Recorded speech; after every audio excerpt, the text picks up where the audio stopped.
up, everybody? Welcome to the IAG Thursday thing. This thing we do almost every Thursday. We're pretty good about it, but and we've been kind of bad lately. I'm not gonna lie. A lot of racing going on and things, and it's hard to make it all work. But we're trying. Okay, so we do our best. Um, this week, I'm pretty hyped. Warranty is back. Warranty. I'm Oh, hyped, dude. I don't think you understand how hyped I am. I love our weekly chats, dude. I'm stoked when you were like, "Hey man, I think, stuff opened up again. Can I still be on the podcast?" I'm like, "Of course, dude." And yeah. I, I'm hyped. Well, Dewey, it's good to be back. As some of you know, I'll give you the boring story first and then how I feel about it. But as some of you know, I'm an actuarial analyst and have a really interesting job, get paid well already, but essentially can't get promoted unless I pass more actuarial exams. And it's been far too long since I've done that. I really peaked during pre COVID when I was doing all the racing with you and all the car club stuff and working full time and working part time at a bike shop and passing exams. And then COVID hit, and that all fell apart. So since then, haven't really gotten as much done as I wanted to in this one specific area of my life. But everything else, I've got so much to be thankful for. So yeah, I had come out of my exam, I had bombed it again, and I felt really mad. But for all you young people out there, don't make decisions while you're mad. Take a little while, it'll be okay. So I'm back, and it's good to be back. I tried to tell you that. I'm like, dude, just take a couple weeks off, kind of get your poop in a group, see what you're feeling, but you're gonna do you. I don't want to say I knew you'd be back, but I knew you'd be back. Yeah, I care a lot about work-life balance, and this is definitely the balance that I need. So I'm back. Yeah, and Do I the best I mean, can. like people legitimately were like bummed you weren't around. The comments have been made to me personally, like at Grid Life and stuff, like, "Oh, is he coming Wow. back?" And I'm like, I'm sure he will. He's got a lot going on in life, and here you are, you're back, and it's great. Yeah. I will say the straw that broke the camel's back and why I'm back is I opened up Instagram and Kaizen headers. They had a post about their new header app or header shielding, the Inconel shielding. Yes. And the audio they used was from the podcast. And I was like, oh man, this is cool. This just bubbled up organically to my feed. Yep. I, I need to come back. Like, I forget how cool it is that we get to talk about this. People listen. So here Yeah, we are. KHS is the guys who did the header shielding on Boogie, and they made a reel using some audio from the podcast, which is we thought was super cool, and basically just talking about how hyped we are of not only having the header shielding for Boogie now, but not being itchy every time we have to touch anything on the engine, anywhere near the header. That alone made it worth it. But what we ended up finding was like just temps in general are better, and the turbo does spool a hair better. Like we've got data to prove it. It's pretty awesome. So yeah, once again, thanks to producer Jordan for always editing these. I don't know what we'd do without him. Yeah. Unsung hero. He's off doing adult stuff right now, but thank you again.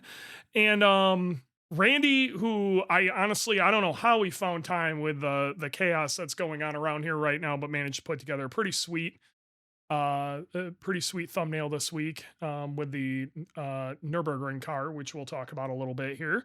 And yeah, I mean, good stuff. So Let's get to it. Back to the news, yeah? yeah. We got a little bit of news. I do want to say real quick that the we do have more of the FA24 turbos in stock. I know there were some people asking about that.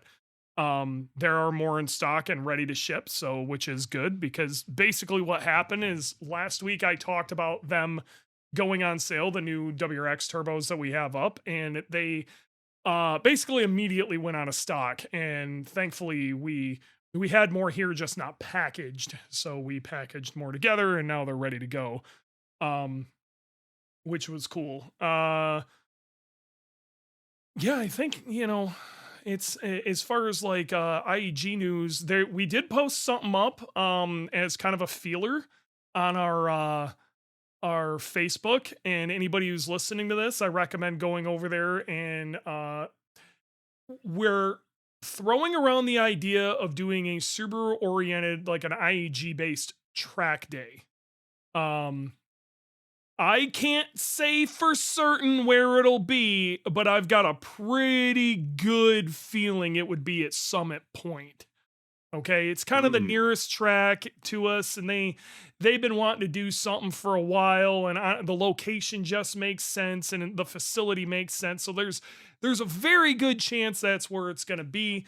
It would be the idea behind it, and again, all of this is just theory. Okay, it may even end up being on like a Monday or a Friday or something, so like an odd day. So be prepared for that too. I think it'd be funny if we called it a skip day instead of a track day. I think that would be fun. Um, nice. but I think the idea would be to make it open to anybody who wants to show up. It's going to be a track day, and by all means, you want to get your car on the track and rip laps, and that's what you want to do. But if you just want to come and hang out and maybe see some cars on track and kind of get an idea of what it's about to get your car on track, and just you want to just hang around in the environment, that should be uh I think we're going to really try to encourage that. I have a feeling we're going to get some local shops involved, so they'll bring some of their customers and themselves out, and maybe even Boogie will turn a few laps, which I think would be pretty cool because testing's always fun. And to be honest, I've always wanted to see how fast Boogie can get around Summit, but um, but I don't I don't know the whole situation. I don't know if maybe it gets closer to the date and, we didn't completely fill it out if we open it up to non-Subaru stuff. I don't know. I don't know. So like this is all like really like high level, like just pie in the sky stuff going on right now. But if it is something that you would be interested in, do us a favor, go over to the Facebook group, post something. All right. Um yeah, I'm not gonna Oh, it's in West Virginia. Oh, weird. yeah, yeah, I yeah. see exactly where it's at. No, It's man, Summit that Point ain't area of the bad. country is so pretty. It is super pretty out there. Summit Point's a really neat track. It's really pretty. It's not a very long track. It's kind of almost Gingerman like in the way that it is it's not hard to run a lap there. It's hard to find but it can be like deceivingly technical, I guess. Um it's a cool track. I like Summit. It's simple but deceivingly difficult, which is I don't think you'll ever run a 100% perfect lap of Summit in my opinion. And I like tracks like that. Very organic track, you know what I mean? Yeah. They don't make them like that anymore. So everything feels like everything new now feels like Autobahn to me, and I just bleh. Oh, yeah. Formula One tracks, Tilkodromes. Bunch of Yeah. like 90-degree corners, and like it just very inorganic feeling. Not Yeah. just like That's some what I dude liked. just drew a line in the dirt out there and they're like, oh, just send it. That's what I liked about Gingerman was Mhm. that it was clearly just a road in a field, and then Yeah. follow the contours of the field that they bought. So, Yep. yeah, more of those, please. We Yeah. used to have one in our area, our local area, Dewey, but it only lasted about 10 years, That was way before you and because I. Way oh, yeah, before way you and before I. you and I. This was, I forget what it's called, but it's now Raceway Woods Forest Yes. Preserve in West Dundee, Illinois. It only lasted 10 years because people kept dying. Turns out when you Oh, just build a road in a field with hills, it occasionally people crash into trees. was a rowdy track. Have you ever seen old pictures and stuff of that track? Like, Oh man, it's a riot on a mountain bike. Can't yeah, imagine in a car. can you imagine like let's say a car from like the 50s with crap brakes that could still do like 150 mile an hour there? Yep. Running on essentially something as wide as your bike tire. Yes. Right, bias ply tires, right? Yes. Which Like big are sketchy. essentially Seatbelts bicycles. optional with a leather helmet.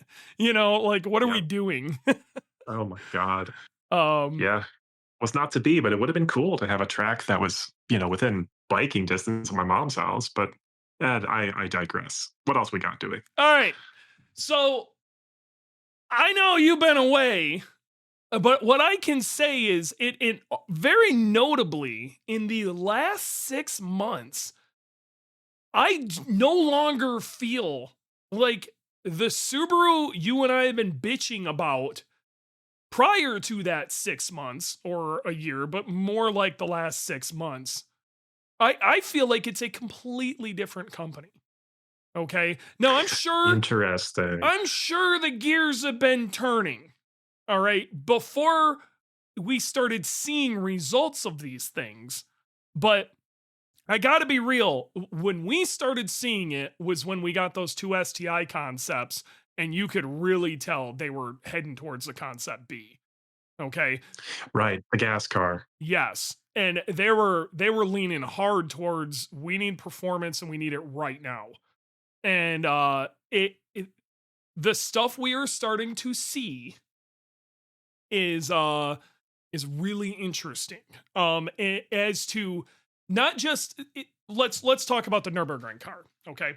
So Okay. um Subaru has been going to the Nürburgring. They call it the NBR Challenge car, and they run the 24-hour Nürburgring, and they've done it quite a few times. Okay, and they've done pretty well quite a few times. Okay, uh, they this time they went again, and they won the SP4T class, which I don't 100% know exactly what all is in that class, but out of 159 total entries. Okay. So that includes GT4, GT3, anything else that was running, including that goofy Dacia that held up Max Verstappen. Um, like of all of the stuff out there, they still finished 31st out of 159, which is insane considering how that car is very modified, but actually how close to a production vehicle that really is. Especially when you start talking about how close to a production engine that is. Okay. Um, Yep. so it is, and what I really like about this isn't Subaru just talking about, well, we sent the STI team over there and they won or did whatever.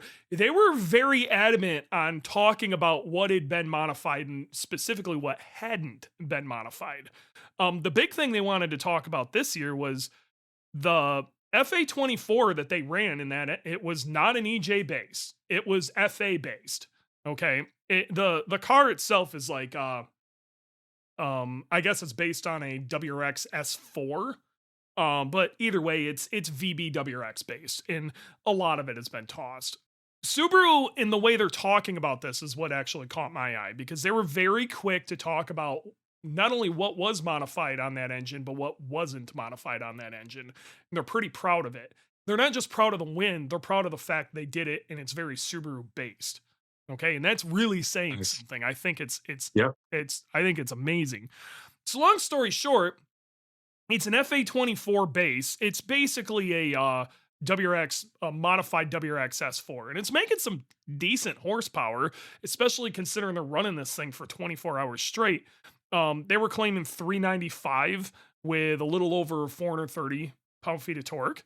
And they That's good. managed to get that fat ass VB down to 2880 or 2888 pounds. Wow. So That's got to be carbon fiber I'm everything. sure That's a there's a bigger ton of chassis. and I also assume that's without a driver. But I'm Yeah. sure Chromoly cage. yeah, it's very very caged, but I'm wondering how much of it was hacked up. I don't know. Okay, lots of lightweight parts. They've got a budget to play with these things, so they can make it happen. But that's Yeah. in race car terms, that's not crazy light, but it's still pretty light. Especially considering the size of the car. I was very surprised to hear that. But what they really like Yep. harped on and wanted to make sure everybody knew is that's still a non-reinforced FA24 block, aka it's not closed at. Okay. Really semi-closed, even like the STI style. They have really thick cylinder walls, man. Like they like FAs really like until you hit a certain horsepower level, there's not really much of a need for it. Now I'm the 500 plus stuff to the wheels, especially, yeah, you're gonna definitely want to go closed deck. Okay. And Wow. I'm assuming this 395 is 395 to the crank. So, Mm, we're okay. probably looking at like 330 to the wheels. Okay. It's probably nothing nuts. So Um, according to Wikipedia, SP4T is 2-liter to 2.6-liter engines, turbocharged, and that's it. I thought they had more in ways and regulations, but apparently not. I don't know how many cars were even in that class, but the fact that they finished 31st out of 159 to me again is pretty amazing. Let's check. So SP4T top four or top three. Let's see, SP4T. Top was, of course, Subaru, and then there was a Volkswagen Golf GTI and a Hyundai Elantra N. I think that was actually Hyundai Motorsport doing that one. So I don't doubt at it. least at least three cars in there. There might be more, but maybe they just listed the top three. So either way, it isn't like it was a nobody class. Okay. Right.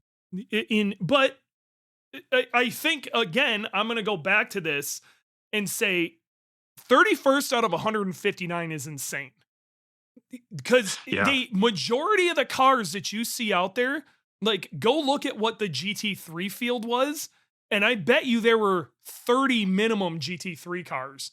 Okay, so a bunch of there's going to be a bunch of DNFs for GT3s and whatever, but those cars are built to do this. Okay, Yep. and like they have entire racing series based on this specification, right? This Subaru only races at this one thing. They built it for this one thing. And so it isn't like they get heaps of data from everywhere. Now there is a super tacky endurance car that the performance B prototype that they've been running that even Serpent Wolf says they got some goodies from that that they've been learning. Sounds like they got a new e-gate, some suspension updates, some ABS revisions, and probably a power bump from it. Sure, they're sharing data between the teams, but um it's not like there are probably 1,000, 1,500, Porsche GT3 uh cars out Yep. there specifically that are running right now that they can on their this spec right now that they can share data. They're all over the place, all over the world. Most teams have, like three of the cars, like there's a ton Yeah. of them. And this is this one car. So I the So fact that they finished 31st out of all the GT3, counting GT3 and GT4 cars is astounding to me. So John Cooley's in our comments in the Yep. Discord. You should all join the Discord, saying there was only 5 cars in the SP4T class, but Subaru did beat second place by about 21 laps. The other teams had 2 car entries. Subaru only had one, and had they been in the GT4 class, they would have been fourth, which is crazy. That's It's not nuts. bad.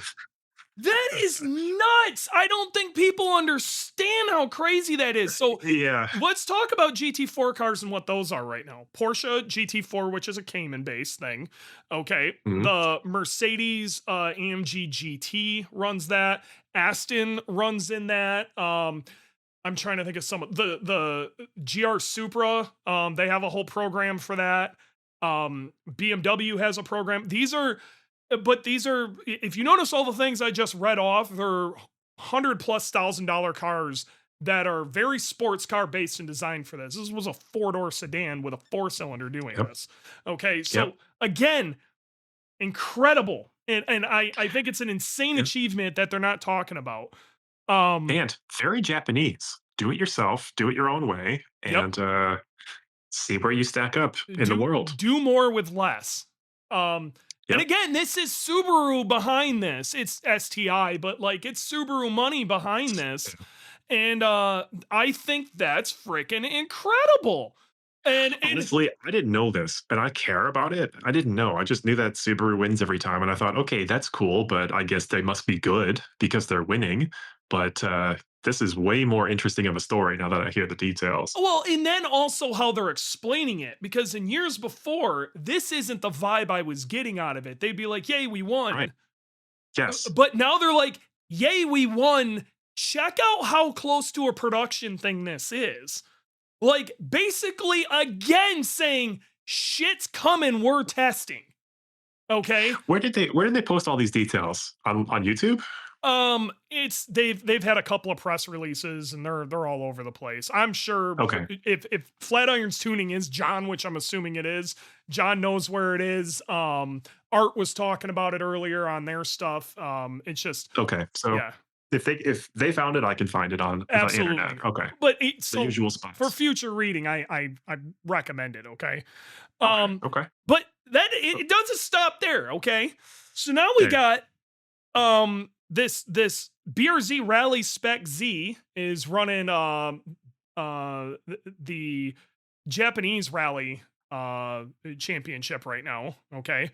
And ran by Team Arai, so I don't know if you guys know who Arai is, but he did a ton of Subaru WRC stuff, and he now owns he's had his own team for a while and basically heads that up, but it's Yep. Subaru's got their fingers big into this, okay? Long story short, what Yep. this is a BRZ, okay, that they moved the engine back and then use a transfer case style transmission to put the diff in front of the engine to then make it all-wheel drive, because right now it's making a BRZ all-wheel drive is just not a thing. This is the only way they could have done it. Yeah. Now, to be oversimplified, that's GTR style. So transmissions in the back and then another shaft to the front to drive the No, front no, no, diff. no. So GTR style would be a transaxle. So that means basically the rear diff and the transmission are the same thing. This is Right. okay. So that would be an R35 GTR style. Okay. Yes. This is more like an R34 GTR style, where transfer case is off the side, drive shaft goes forward, and drive shaft goes back. Got it. Okay. Mhm. Traditional position for the trans. Got it. Got it. Yes. So the transmission is still behind the engine. It's not like a torque tube that goes back. Got it. Oh, how did they do that? Where did they put it? Because like The it's a diff flat is motor. like under the front of the engine. It's nuts. Okay, so the Wow. engine sits up a little higher, but it's kind of incredible. Uh and there's like John and I, after we got off the podcast that I was on with him yesterday, we actually started chatting about this and where this might go. So you and I are going to have a conversation about cafe standards. I Okay. almost, if John is here in a minute, John, if you are near somewhere where you can get to a mic, I would love to have you on and us have a chat about this, because it is, you're going to love this warranty. Probably. I'm It's so good to be glad you back. can watch that video because it is really good and it is right up your alley. Um, but we got some other stuff and we're gonna wrap back to that. But long story short, their very first outing, they ended up getting fifth in class and sixth overall. That's their first time out. That's an untested car they've never ran in a very Well, competitive rally series. So I'm I think that's exciting. There's some cool stuff going on with it. I know it's kind of local to Japan, but I think it's telling on things that might be coming. Okay. And I think John's been doing some amazing sleuthing as to what's going on, and we're starting to connect some dots, and I think some stuff's coming down the pipe. Okay. And we're gonna talk about some of that in a minute. Um Yeah, Toshiro Arai was a production WRC driver for Subaru and won the championship for Subaru in production WRC, which in some places is freakish. I know Subaru was highly invested in that time, in 2005 and in 2007. He ran WRC, so top level in 97. So might be noisy, but I can talk. I probably gonna bring you on in a few, John. Stand by if cool. you're down. Okay. So, next piece of news, and this is all going to start coming together, okay?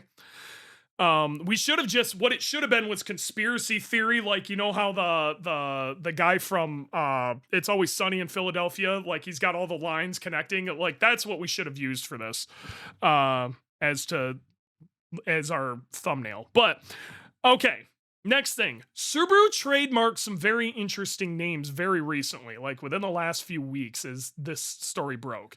The two that have us really interested are the ACX and ACX STI. Now, Hmm. why do we care about the ACX? Why would we give a shit? Well, that was the prototype name in the 80s for the Subaru XT Coupe. Ooh, Yes. interesting. Mmm. The plot thickens. Okay. Tell me So more. You looked straight at the camera when you said that. Oh my gosh. so the plot thickens because that's already kind of an internal Subaru name for a coupe. Okay, especially a smaller coupe, something two-door with a little bit of new technology thrown at it. Those who don't know what the Subaru XT is, it was like a wedge car from the 80s. They released a couple of different versions, but the only ones that people really cared about were the XT Turbo, which was a turbo EA engine. And then the XT6, which was a H6, and I do not know what the engine code for that was, but these were the XT6, I think, was the top trim model. They also had this really crazy shifter that was shaped kind of like a pistol grip, and the steering wheel was like 2 points, but it was in like an L. The whole thing was crazy. Digital Oh, yeah. gauges. Yeah, Oh, yeah, the L-shaped steering wheel. yeah. Okay. Yeah. It was the most 80s car you've ever seen in your life. Okay, it doesn't get more 80s than a Subaru XT, I promise you. If you think in your brain that the DeLorean was more 80s than the Subaru XT, you're wrong. That car was a boxy car. Yes, It's like a I this don't know how this to describe it, but this thing, 80s. if a kid in the 80s drew a car, like draw a sport, Yes. it would look like this thing. Okay. Yep. Had And it was flip up super headlights and efficient everything. too. Oh yeah. Yeah. Super aerodynamic, yep. It for its time it was incredible, but that time was a long time ago. But Yeah. the name lives on, and that's what's important here. Okay? Cool. Because this is all coming right hot on the heels of we see this Rally BRZ two-door small thing that's getting thrown around somewhat to A, see if there's any interest in it, and B, Toyota has been prototyping what is assumed to be, and they are hinting towards it being a new Celica or something like a Celica Ultra. Oh, man. Now, if we're talking a shared partnership vehicle again, even if they were using different engines, okay, but the chassis was similar and they could be built on the same line, if they're roughly the same dimensions, I'm just saying. It's I think, and it sucks, and I've said this before, and I do not think the BRZ is gonna last. And it blows, but Yeah. I don't see a world where Subaru keeps that in their lineup if Toyota does something else. It just Yeah. in that it I sucks. agree. It sucks because the car is great and deserves to live. But I mean, I'm gonna say something that might be kind of a hot take or whatever, but it has had a very good run. There are a lot of them out there, and I don't think the Yep. aftermarket's gonna slow up anytime soon with it. So it Yeah. that is going to be kind of like people are still making new parts for 240 SXs, and we did not get that many of them here in the States. Okay, we got way more BRZs and FRSs. That is going to be the 240, the hell, the FD RX-7, the small light rear wheel drive sports car that you build something stupid out of. for the next 20 years. There's just Yeah. nothing in this era that's anything like that. They're gonna be cheap because there were a ton of them, and Yeah. we're gonna see all sorts of crazy variations of that car, to the point where it's. I think people feel like it's a little played out now, but I don't think it's ever gonna get more played out than it is right now, and I could see it. You're getting other people looking at that as an option, especially with them being as cheap as they are. Yeah. I agree. It's a good time to buy one, whether new or used, that's for sure. Hmm. So, other than $6 a gallon for 93, but Oh, we'll get over that soon enough. oh, it kills us. Yeah, I I gotta got be okay, real. I got a Like, story about this. okay, Dewey, side note, news for you, not news for people, but I'll tell everybody anyway. okay. I hit a pothole in my car and I bent two wheels, two of my nice Apex wheels. Oh, Brother, I was so sad. That was a big bill to get that all fixed up. I thought I just needed a wheel rebalance. No, I needed two new wheels and two new tires. And just as a precaution, I replaced both of the wheel bearings as well. But man, so I'm back on pure stock BRZ, stock suspension, stock tires, stock wheels, and I love driving this car, and I will gladly pay $6 a gallon to drive it. Now, that said, I know you're going to be mad, but I think I will eventually get nicer tires for the car. hope We've so. talked about it offline, but I'm looking forward to having those Apex wheels back on the car, and I will consider getting coilovers again in the future. But man, for right now, it is so fun to drive. It's a great car. One thing I will say is the industry overall is kind of taking a breath. I've heard this from everybody. Gas prices go up. It gets real hard to modify your car, but people are Yeah, going to get bored. And instead of them buying a new car, which is kind of what happened in 2008, everybody went, and then like a year later, instead of people buying new cars, they started modifying their cars, their existing cars. I have a feeling we're about to hit that same thing. So, yeah, especially if people go for E85 because that price has not gone up. Very no. little. Yeah. Yeah, I know Man, you're happy about oh that. man, every time I go to the ethanol pump, and like it happened all the time with my BRZ, I'd roll up to the ethanol pump, okay, and I'd be pumping, and I'd have some old guy be taking a look at the car, and he'd be asking, "Well, you run that shit in your car?" And like I'd have to explain to him that ethanol isn't the problem, okay? How ethanol Mhm. works. It's not dirty fuel. It's like don't be Yep. scared of ethanol. Why ethanol is bad in your really old vehicles, and like they'd leave with they're just the education of ethanol has been total shit. And Yeah. I'm in an area that it's all these old timers who just they're very set in their ways, and I tell you what, they sell the shit out of that, these brand new trucks and stuff that are throwing their non-ethanol 91 octane fuel in here. And they're very happy with it. So I don't know, I'll just smile and nod, but they'll tell you, oh, it makes more power. It just doesn't. Yep. It's but So, what what do else I you got know? on your list? What's next? All right. Um John Cooley at Flatiron's Tuning, Absolutely. Flat home Iron of the tuning. Pieces, made this really, really great video. He dropped a couple days ago, yesterday maybe, of uh cafe standards and how they are actually calculated. And basically the cafe standard killed the small car. And it is why all these vehicles are massive now. And we all thought, and I'm sure you thought, and most of us have thought, that it was safety regulations that did it. It's not. It absolutely is not. It is cafe standards. So it is essentially directly tied to the wheelbase of a vehicle Oh, as to how really? how much gas mileage you can get. So if they were to make a vehicle the size of a GC now and not take a penalty, okay, with the same wheelbase as a GC8, It would have to get 60 miles to the gallon Because of wheelbase? Are you kidding me? because of wheelbase. Oh, this is so stupid, and yet I believe it. Oh my gosh. I'm gonna try to invite John on and see if he can chat about this Hey, better now. John. How you doing, guys?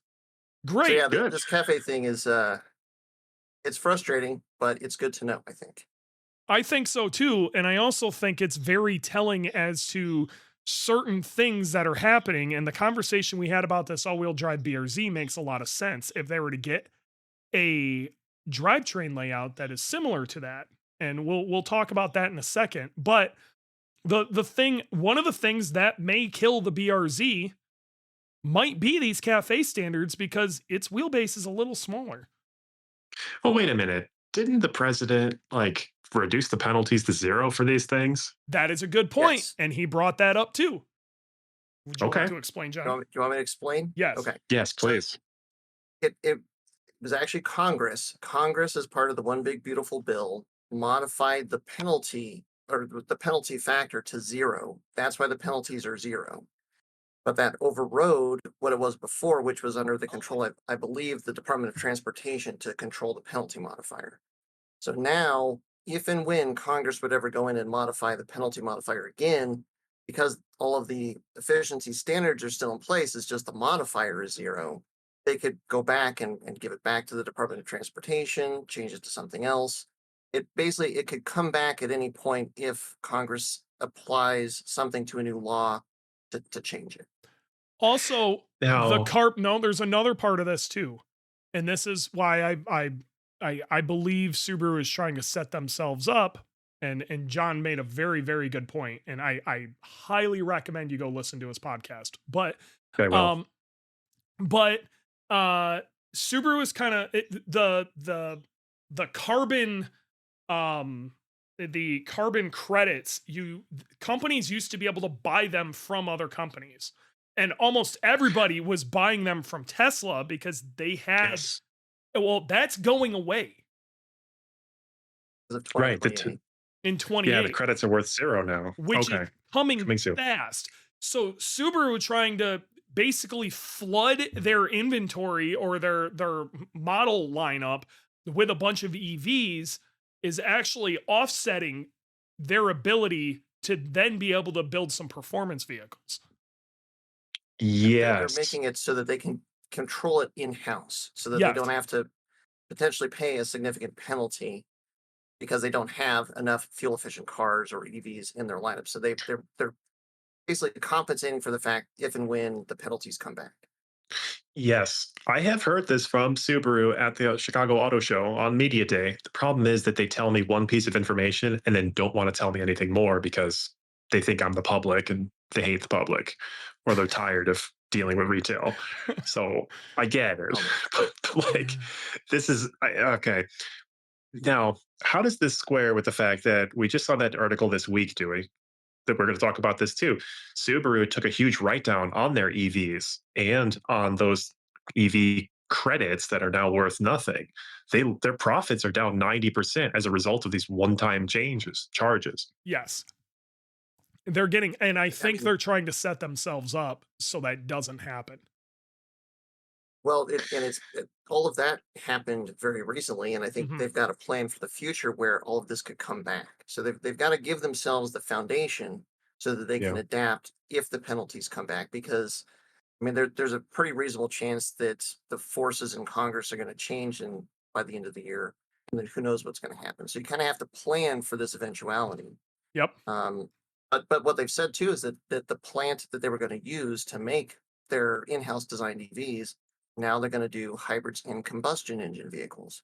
And I got to wonder because the performance B concept was very late to the game. Like nobody knew that that was coming into last year, Right. and I wonder Right. if that is part of this, that they're kind of trying to plan in both directions. You know, they know that there's a big demand for combustion vehicles or combustion STI, so they're trying to kind of feed into that now where they possibly can. And I mean, heck, if they're building this new plant and they can build the car there, and that it all kind of fits like they could utilize it that way. But then if things change again, they have something lined up for that too.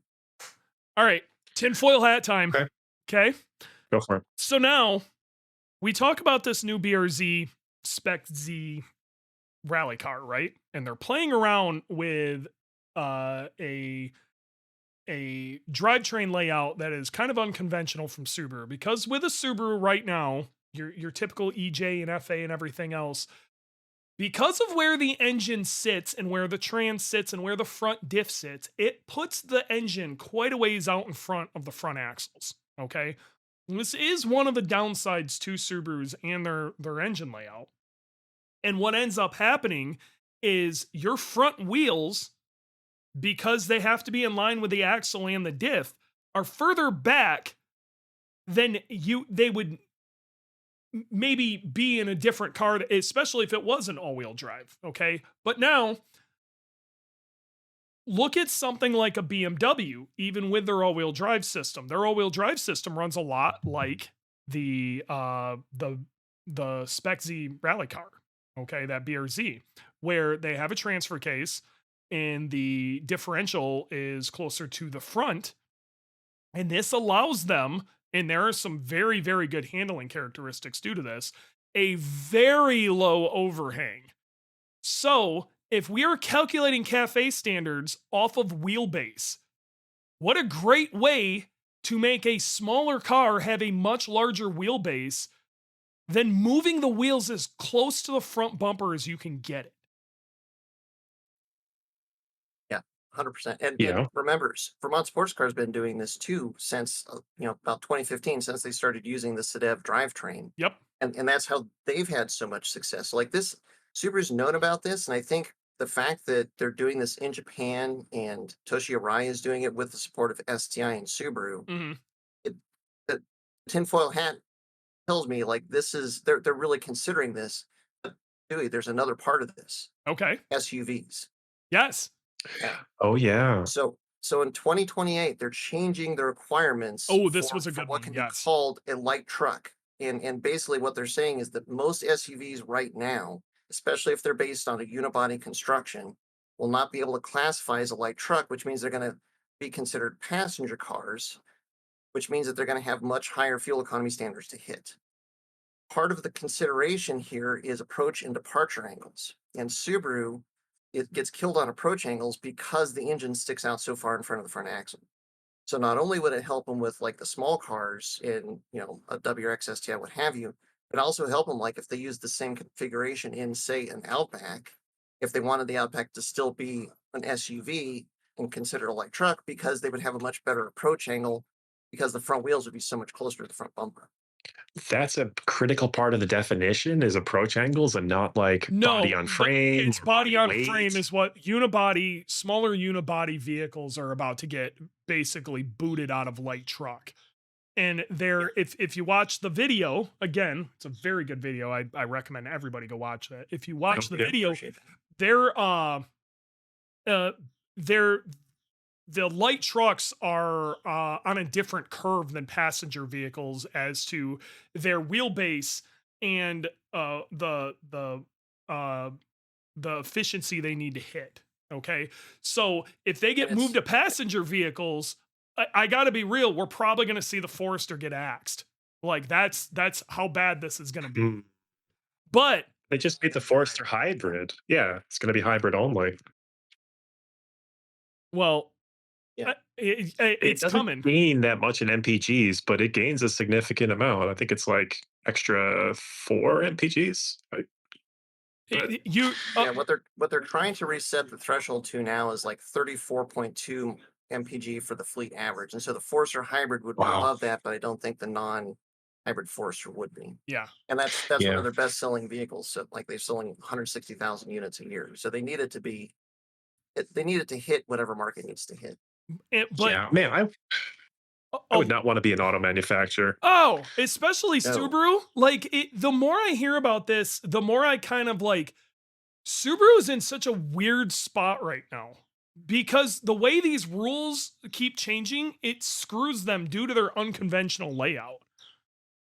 Yeah, and they're a smaller company, so it's going to be Sure. harder for them to match every single rule change. It's They probably don't have the amazing. power The to only lobby either. the only reason this company it manages with any company, but this company has managed to weather this storm is because they are pretty decently popular. You know, I even here in Tennessee, I see a pretty decent amount of Outbacks and Foresters and Cross Treks driving Yeah. around. You know, that's It what's helps greasing that the they are wheels. number 1 in reliability. Like, they took number 1 spot from Toyota, which was teaching them things. So, like, if you're gonna be the smallest, you might as well be the best, top of the class, man. I mean, they're They're not the definitely doing a lot of smallest good anymore. things. So, Yeah. No, and people love Subarus, and I think they're aware of the restrictions that they have to work within, and they're really creative and smart about designing the cars around it. It's just I don't think maybe we've understood or given them as much credit as we could have or should have for what they've been able to do to figure out how to make this drivetrain work to this point. Yeah. But I think like if they're considering like a change to the drivetrain, it opens up so many possibilities to the better if they yes. can come up with something like what's in this VR Spec Z. Well, there's a lot of advantages at that point to having a shorter engine, which the the Boxer engine is. It's not a Right. very Yep. long engine. It's wide, but it's not very long. That does open room up to mess around in front of the engine. And like that engine layout would actually work really well with what you're talking about. And I gotta be real. I get kind of excited thinking of a moving the front axle forward. Like as it closer you can get it to the front bumper, there's a lot of handling characteristic advantages to that. That's why BMW does it. Oh yeah, I wonder if they'd and start using dry sumps just to get some more clearance on the front end, on the bottom of the engine. I doubt well, it, it but helps. you know, Yeah, maybe. it's too But much you work. know what I got to thinking about is the hot H turbos on the GT300 car. Yep. Oh, As yeah. Yep. as weird as that is, but if you're all of a sudden you're trying to put the drivetrain underneath the engine, You could like move the having heat the away. intake on the bottom instead of the Yes. exhaust and the turbos and everything, that would be way better. It Oh, would. I like that. I'm just I saying, mean, we could see some insane stuff. And they have the ability to do that due to this freakishly unconventional layout. yeah. All right. Wow. So do out the last thing I'll leave you here with is if you can go back and find it, if you search for 2013 STI concept, there was an STI concept that they released in 2013, which is what basically became the VA Yeah, STI. yeah. It's blue. It Yep. has I know highlighted exactly yellow what you're brake talking about. calipers. Yep. Yeah, okay, I found it. Like, look at the wheelbase now. Yep. This is the wheelbase of what we're talking about. They didn't use it, but like so. Here's the thing to notice: how close the front wheels are to the front bumper, Yes. and then how far back the rear axle is, because it doesn't even go into the rear door. Yeah. This is the stretched wheelbase. Yes. Wow. Okay, But that car and is this is like 2013. basically physically the same size as what the VA ended up being, but the wheelbase was stretched out a ton more. And again, if we're And this is talking about cafe 2013. standards, if we're talking about cafe standards, okay, and the way they were calculated, imagine what you could do if you could stretch your wheelbase out like this, but the car didn't get any physically larger. So this was 2 years after the footprint started to be applied in 2011.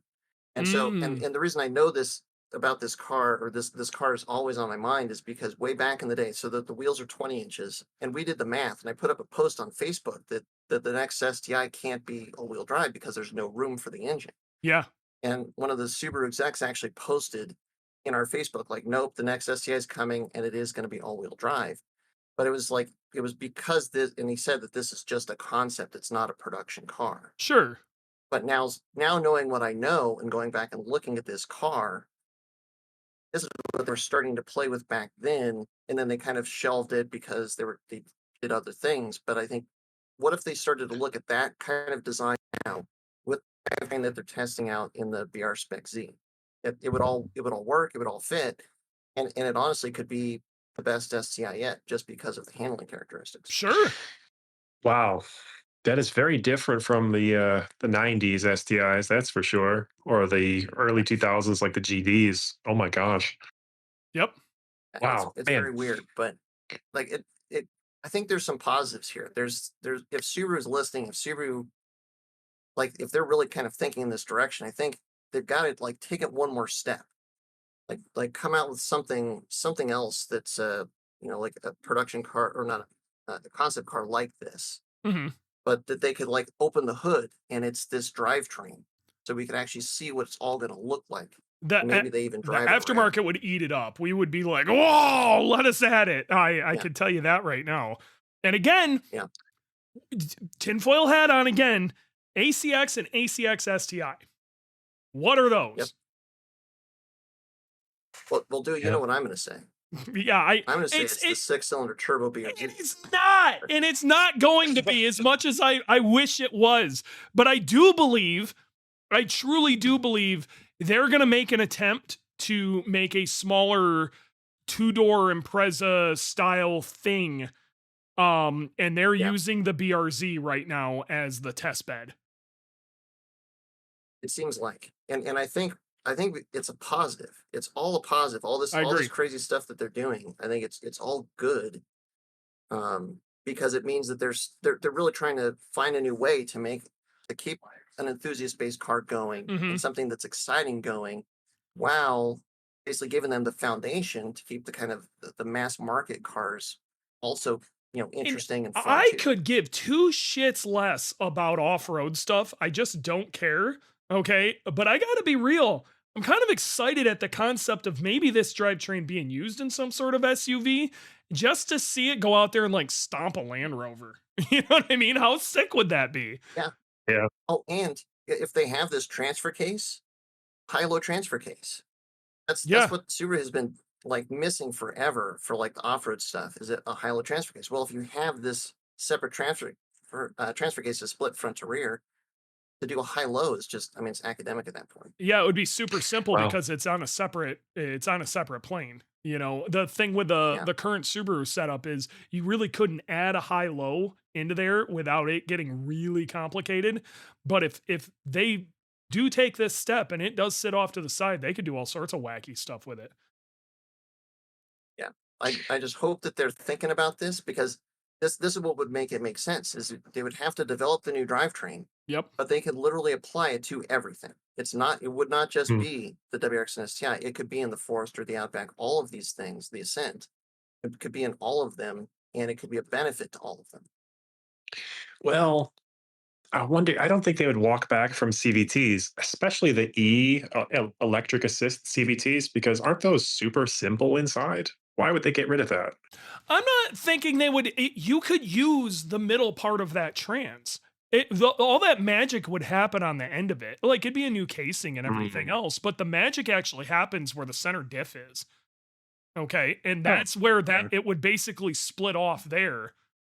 That would look different at that point, but anything forward of that would probably be fairly similar, other than the front diff wouldn't be housed inside of the transmission anymore. Like they could use Okay. a lot of their existing technology. Okay. Okay. Well, and Well, so I know they're going with the CVTs because of the efficiency that it gives them. Mhm. Um, right. the question is, could you have like a 7 or 8 speed automatic that has this separate transfer case that would be in the ballpark of the efficiency of the CVT, especially because they're making the CVTs behave like they have gears. So just doing that, you're losing some efficiency with the CVT. So an automatic would be closer, and they have had some warranty issues with the CVTs. Yeah. Oh So yeah. I think you could actually gain some reliability if you could have, like, say, a 7 or 8 speed automatic, I mean, especially in the heavier cars. ZF is making that 8 HP for everybody. You know what I mean? And Yeah. Getrag built the 6 speed, so I don't see it being a crazy stretch for Subaru, just like any of these other companies, to go, hey, like, let's do something. Especially when it's And if it probably already the exists, layout already kind of exists in other cars. yeah, it makes it more possible. It absolutely does. I Mm. got to be real. The future could be crazy, folks. Wow. It could be crazy. I Well, knew you John, were gonna Lots of love this positives here. talk. I knew you were gonna I love this talk. I have so many things to think about now. But thanks for stopping in, John, and explaining this. I will go watch your YouTube video. I know it's going to be more of this, but 10 times longer. So I'm going to eat it right up. It actually is about, A- it's a- not a very long video. He explains it very Oh, well, very clear, and I love John, but sometimes, some of his more data heavy stuff can, if you better make sure you got some caffeine in you, but I'm this one, thorough. it was perfect. It was perfect link, John. You killed I it. think Like, you took a very complex thing and fed it great. Like, if you could keep me in like Excellent. my ADHD brain attached to this. I love spreadsheets, and I think my feedback must have made it over to Colorado because the, the production got tightened up, and I was like, hell yeah, I want more of this. Nice. So Yeah. Well, I appreciate it, guys. I will let you get back to your podcast. But Yep. Thanks for Dewey, stopping in, John. thanks for the invite, and cool, yeah, I'm excited to hear the rest of the conversation. Yep. Thanks, cool. buddy. Thanks, John. Thanks for stopping in. All right, dude. What else we got? That was it, honestly. Like, unless you Okay, got some other stuff on your list, I didn't really like it. This let was me going go to turn look. into a giant tinfoil hat thing, but that was about it. You Let me know, go look. Let me go look. In Grid terms of Life. what I post. Grid Life is doing really good on Racer. I guess the numbers have been phenomenal. I don't have the exact Oh, numbers, but what they're saying is it's doing really well. So I good, that's a good. positive. Um, Dylan sneezed really hard and hurt his back, and Oh, there is a small chance he may not be able to make Midwest, and I am pretty bummed about that, but we're working through it. So everybody, if you're religious or whatever, throw up some love for Dylan. F in the chat for Dylan. Um, but he's getting himself together. But I just want everybody in the community loves Dylan. We love Dylan. We want Dylan to know that we love him. So uh yeah. thinking about him. Looking through the chat, what else we got? Going back quite a ways, you probably covered all these other things already. Obviously, grid life and how things went. Hmm. And okay, yeah, I got back to the point where I quit the chat. All right, so yeah, I think we covered everything. I mean, it really like I said, this was going to turn into a big circle tinfoil hat thing, but I knew you were going to enjoy this conversation, and I'm I did. super hyped that John came on because like he was able to he the way he explained it was great. The Flatirons podcast that I was on the other day, that I think that actually released today as of recording. I Cool. did give John some shit for his explanation of DCCD in the podcast, and Okay. yeah, it was pretty good, but everybody kind of walked away. I think we have a nice truce going, so I recommend listening to that too. If Okay. anybody, I have a really good episode of this podcast that talks about DCCD, and I highly recommend you listen to it if you want DCCD laid out in very plain terms as to how it functions, especially from the driver's standpoint. DCCD, it's called The Truth About DCCD. And I don't remember what episode it is, but it's like in the 40s or something. It's early-ish episode. But Mm, it's really good. I highly recommend you listen to that. It's good stuff. But yeah. cool. Other than that, I think that's about it, dude. I'm just hyped to have you back. I gotta be real. Oh, I thank. missed you, buddy. And the show, it's good when you're not here, but it's better with you, okay? Well, thanks for the kind words. We had a big audience today in the Discord, so you'd love to see it, and more to come. Yep. I'm gonna open the floor for any Q&A stuff right now if anybody wants to chat. I'm Yeah, cool. whatever's on, whatever you guys want to ask. Well, It's open. Dewey, I'll tell that we don't have to record this, but Dewey, I'm going to miss Midwest Festival as well. I'm going to a wedding in Iowa. You're going to Tim's wedding. I'm Not that there's anything wrong with going to Tim's wedding. I love you, Tim, but why would you do it over Midwest Fest? What is wrong with you, my guy? man. Tim's Episode only going to get 22 married is when we talked about DCCD, by the way. Episode 22. Cool. Thanks, John. John looked it up Thanks, for us. John. What a guy.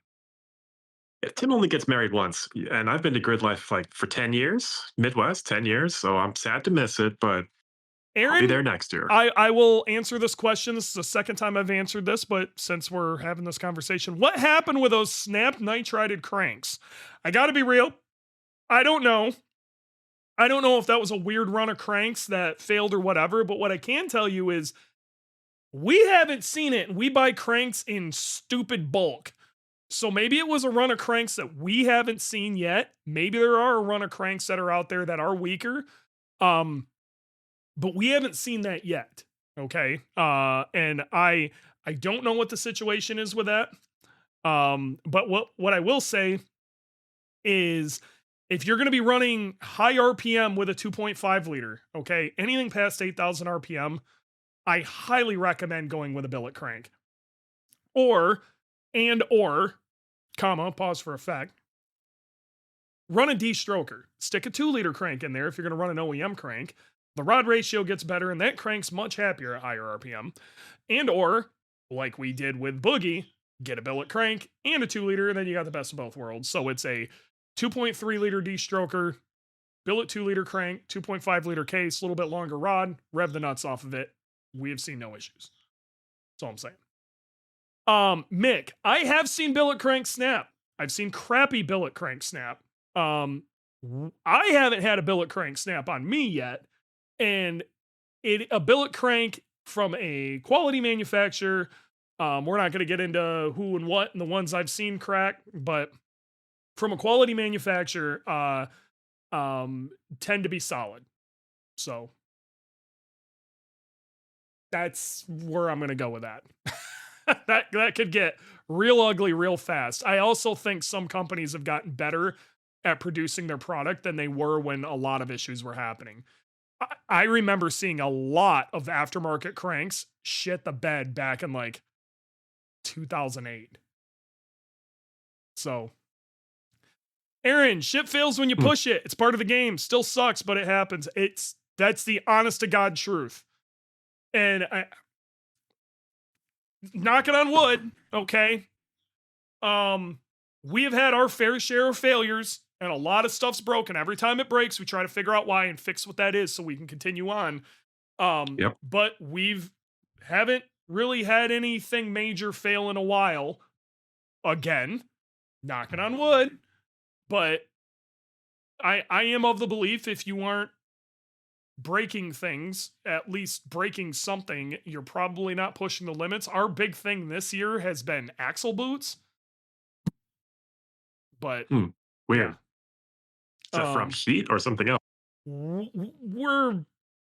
I don't think it's from heat because like they're shitting in areas that aren't seeing much heat. So like and I don't think it's from just raw speed, but I don't know. I can tell you that like Subaru axles weren't, I'd be interested to know what the Nürburgring car was running. Let me put it that way. I'd like to know, like, what do they do with their axles? And do they shit them? I don't know. I don't know. That would be interesting stuff. Aaron going up that hill with the James Bond smokescreen. He threw his wastegate, basically failed closed, and he overspun the living shit out of the turbo, and the compressor wheel just exited the chat. And he still made it up the hill. I think he got third instead of first. He was going to try to go for first, and he still made it up the hill. So good job, bud. I don't think I would have got out of it either. 3 turns from the finish, and that's when it happened.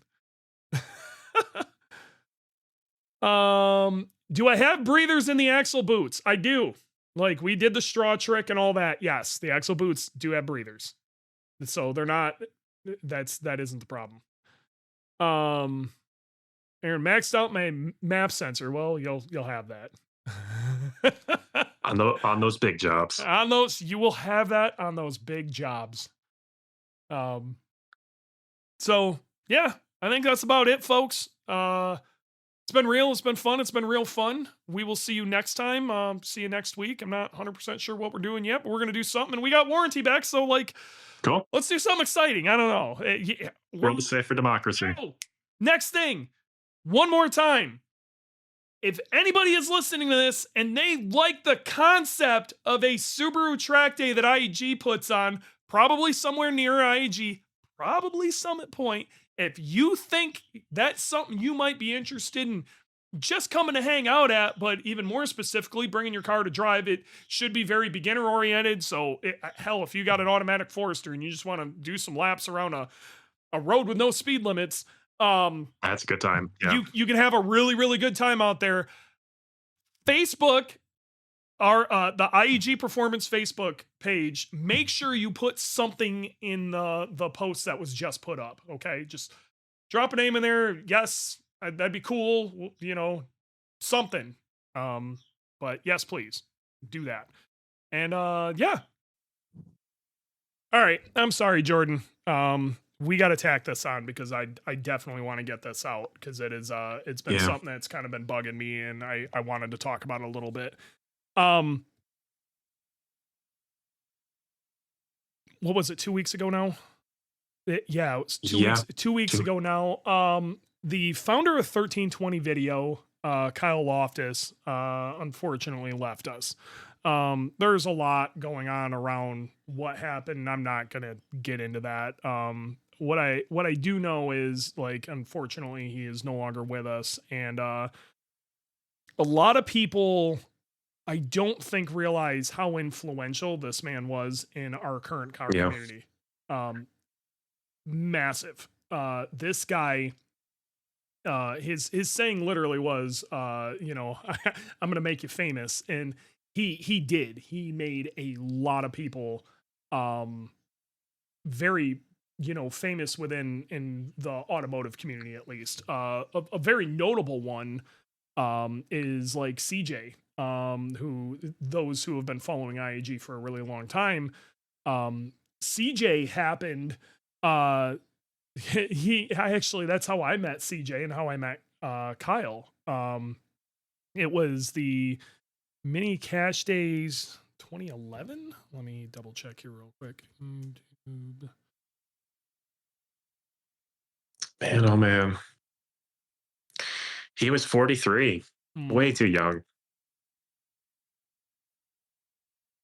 Yep. Okay. So they used to run, and now Kyle, a lot of his video was very drag race based, and a very good portion of it was street racing based. Okay. So this isn't me running around saying everybody go street racing or whatever, but No. I'm not gonna lie, I have participated. Okay.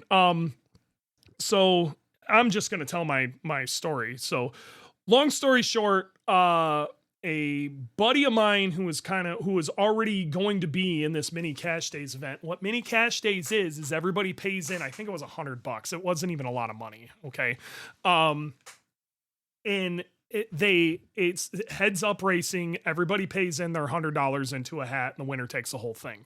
I think the second place gets their money back, and then the winner takes the rest of it. Either way, something like that. They run this just before, like the night before the ice cream cruise, which is a giant thing they do out in Omaha, Nebraska. Now, at this time, I was working at Six Star Motorsports, and my buddy, who was already in the event, hit me up and goes, "Hey, like, I got you into mini cash days." And I'm like, "Okay, well, when is this?" And he's like, "Next week." And I'm like, "Dude, I don't even have a car together." He's like, "Yeah, this is the only time this is ever gonna happen. So, like, you need to make this." So do you remember Chase from Six Star? Yeah, I do. Okay, so Chase, I had a crashed car, I had a shell, and I had a bunch of badass parts in a crashed car and a shell that we could put all these parts in. Chase and I stuck both cars on a lift. This is how I know you can take an entire Subaru drivetrain with enough pole jacks and like trans jacks and stuff. Lower the entire Subaru drivetrain out of a car, move it over to the other car, and put it up into another car. All connected. Wow. We did, Wow. and I'm talking subframes and everything. We dropped it, subframe, suspension, all of it, all from one car, and stuck it into the other car. Just him and I. We built the car in like 3 days.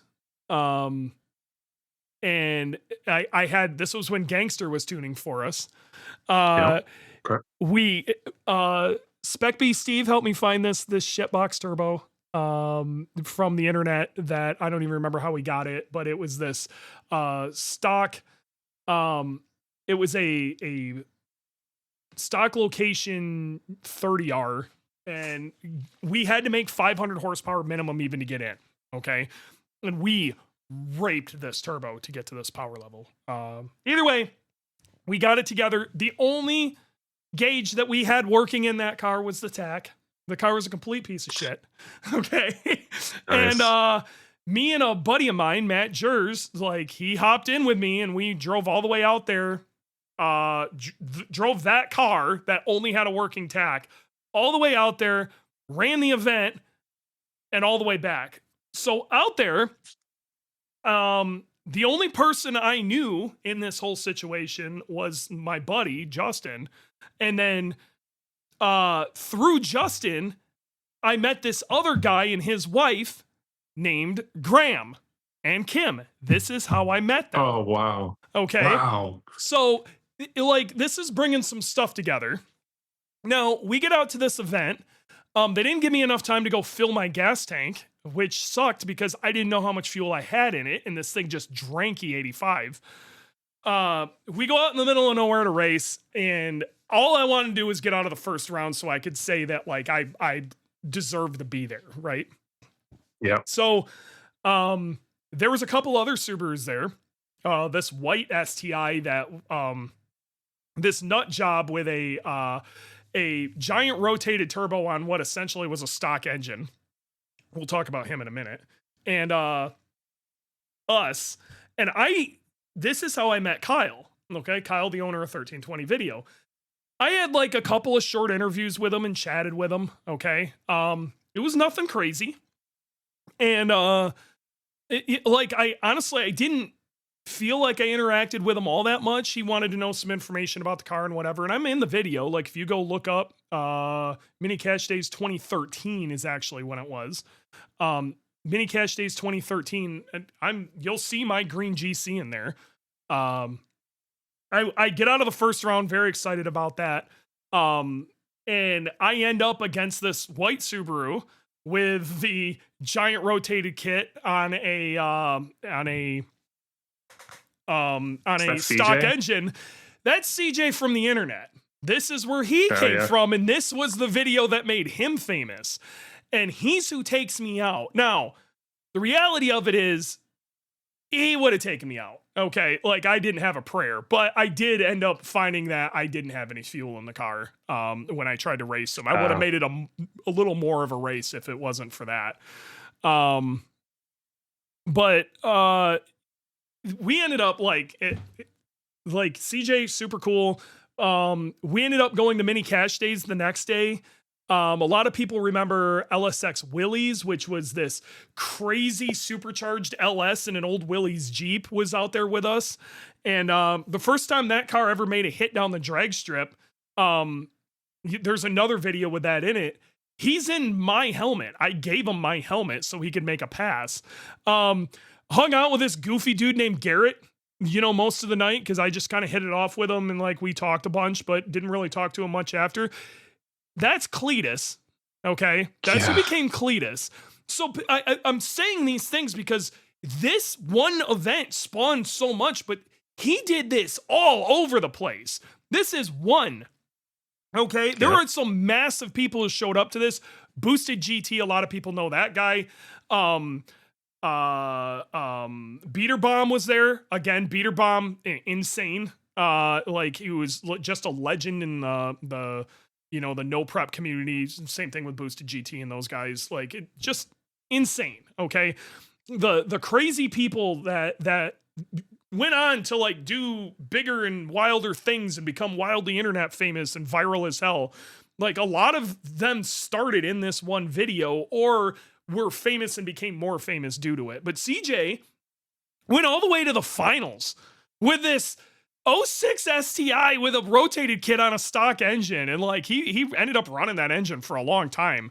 Yeah, it just lots of interesting stuff. But long story short, that was kind of huge for me personally, like meeting a lot of these people. And I don't know, it kind of felt like it made me a little more legitimate within the Subaru performance community, I guess, in some way. That like I got invited to this and I managed to make it, and like that meant a lot to me. And a lot of people saw that, and I think it was great overall. But years later, and I think you were with me, Warranty. I don't remember if we were at SEMA. I feel like we were at SEMA, but maybe it was PRI, but I'm pretty sure it was SEMA. Mm. We ended up walking up to Kyle, and it was a decade after this had been out. I swear to God. Okay. It Yeah. was way after this had been out. And I walk up to chat with Kyle, and he remember exactly who I was, exactly like the car that I drove when I was there. And I ended up not being a drag race guy later on. I went into Time Attack, and I kind of like left his sphere. Okay. I went in a different direction. He still kept tabs. He knew my name.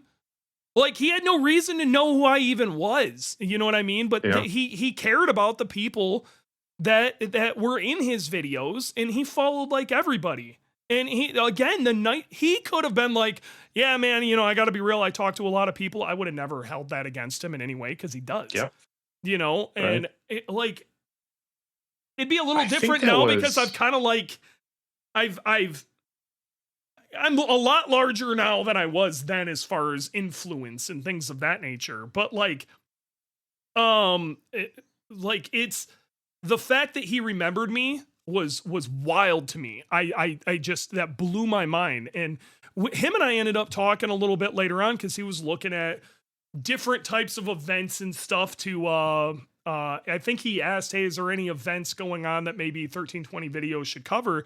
And I told him he should try coming to a Grid Life event. And we had a whole long conversation about it. It was the last time I talked to him.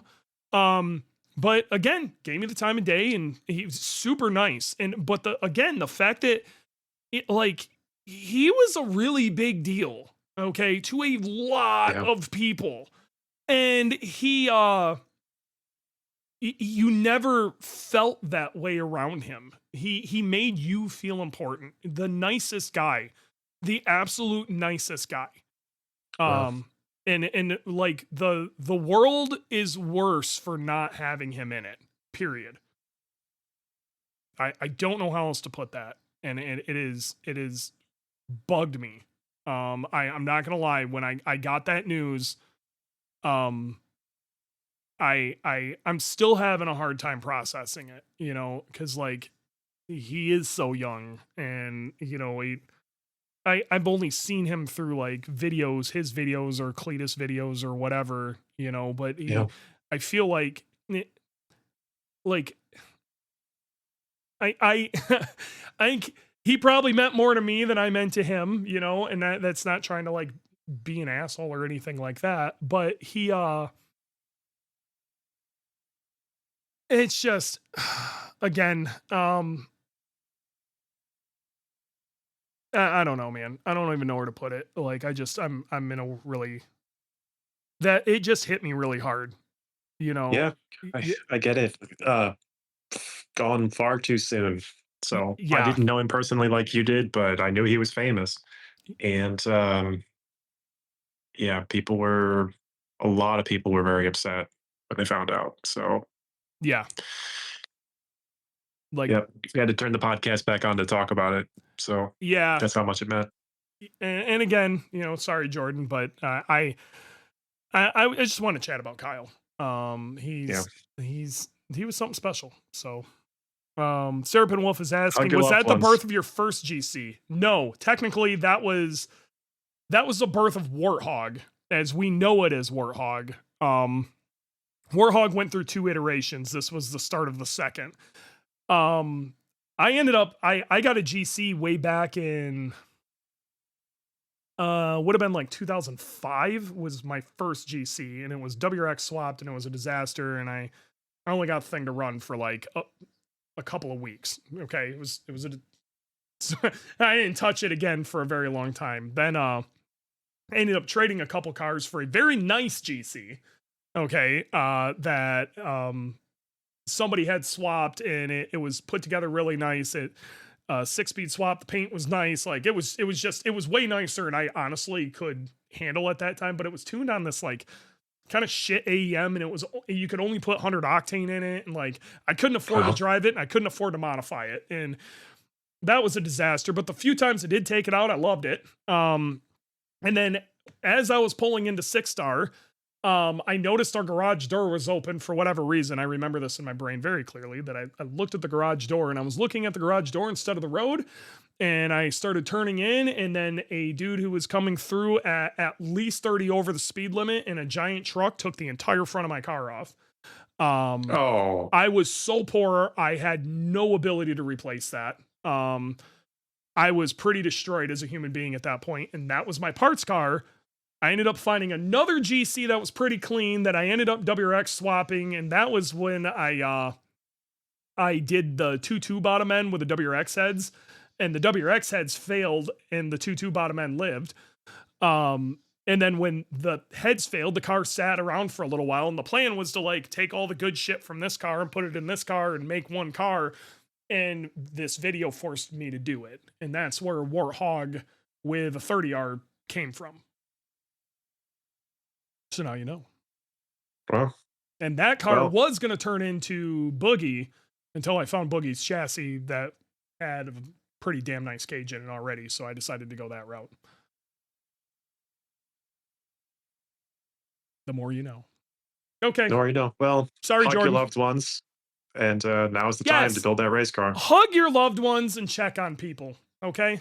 Like, again, we don't need to get into this, but hug your loved ones, check on people. If you haven't That's heard right. from somebody in a while, maybe there's a reason. Say hi. Hit them up. Yep. All right. Like I said, it's been real, it's been fun, it's been real fun. We will see you guys next time. Bye.